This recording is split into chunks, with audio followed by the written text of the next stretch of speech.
സുഹൃത്തുക്കളെ, സഹോദരങ്ങളെ, എത്യോപ്യയിൽ ഇന്നലെയുണ്ടായ അഗ്നിപർവ്വതം പൊട്ടിത്തെറിച്ചു.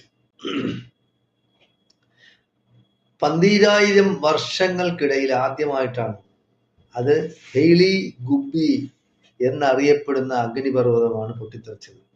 ഏകദേശം 12 മുതൽ 15 കിലോമീറ്റർ വരെ ഉയരത്തിലേക്കാണ് അതിന്റെ പുകപടലങ്ങൾ ഉയർന്നു പൊങ്ങിയത്.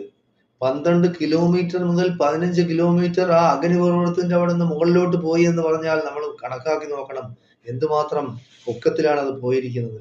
ആ പൊടിപടലങ്ങൾ, ആ പുകപടലങ്ങൾ എല്ലാം കൂടുതലായിട്ട് വന്നു ചേർന്നിരിക്കുന്നത് ഇന്ത്യയിലാണ്. ഇന്ത്യയിൽ തന്നെ രാജസ്ഥാൻ, മധ്യപ്രദേശ്, ഹരിയാന, ഡൽഹി ആ പ്രദേശങ്ങളിലോട്ടാണ് കൂടുതലായിട്ട് വന്നിരിക്കുന്നത്.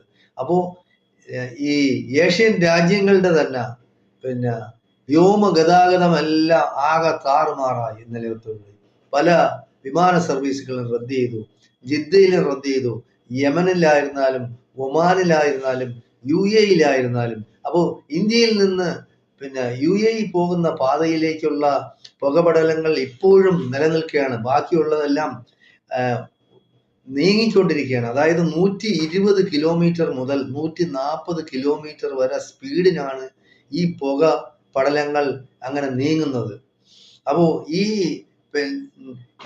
ഈ പുകപടലങ്ങൾ നീങ്ങുന്ന കാരണം യാതൊരു കാരണവശാലും പ്ലെയിൻ സർവീസ് നടത്താൻ ഒക്കില്ല. കാരണം അത് എഞ്ചിനെ ബാധിക്കും.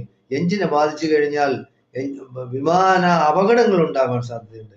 അതുകൊണ്ട് ഒരുപാട് എയർലൈൻസുകൾ ഈ ഗൾഫ് രാജ്യങ്ങളുടെയും ഇന്ത്യയുടെയും ഒക്കെ പാകിസ്ഥാന്റെ ആയിരുന്നാലും യമന്റേതായിരുന്നാലും അഫ്ഗാനിസ്ഥാന്റെ എല്ലാം നിർത്തിവെച്ചിരിക്കുകയാണ് താൽക്കാലികമായിട്ട്.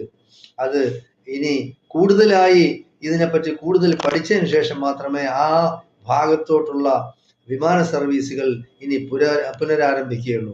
12,000 വർഷങ്ങൾക്ക് ശേഷം ആദ്യമായിട്ടാണ് എത്യോപ്യയിലെ ഈ അഗ്നിപർവ്വതം പൊട്ടിത്തെറിക്കുന്നത്. അപ്പോൾ ഇതുമായിട്ട് ബന്ധപ്പെട്ടെന്ന് പറയുന്നത് പാറ കഷ്ണങ്ങൾ പൊട്ടിത്തെറിയിൽ ഇങ്ങനെ വരാൻ